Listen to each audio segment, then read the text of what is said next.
भाई लोग, जो भोजपुरी में कजरा सॉन्ग है ना, वो काफी ज्यादा बवाल मचा के रख दिया है भोजपुरी इंडस्ट्री में।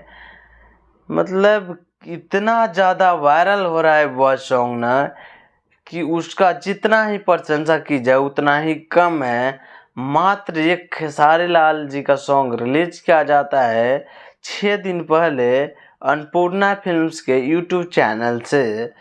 और एक चैनल का मैं बात कर रहा हूँ, केवल अन्नपूर्णा फिल्म्स के यूट्यूब चैनल पर तो 4.6 मिलियन के आसपास व्यूज प्राप्त हो चुका है और लाइक्स से अच्छा खासा है, 3-4 लाख लाइक्स भी है।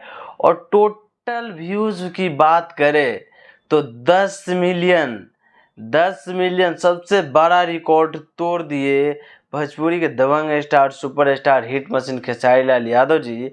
और मतलब इतना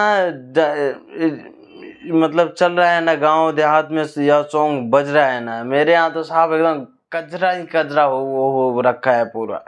क्योंकि बहुत ही बवाल और जबरदस्त का सॉन्ग भी है और खूब अच्छा से लोग सुन भी रहे हैं। तो आप लोग अगर अभी तक नहीं देखे हैं तो इस वीडियो में लास्ट तक बने रहिए। लाइव डेमो के साथ मैं दिखाने वाला हूँ किस चैनल पे कितना व्यूज है।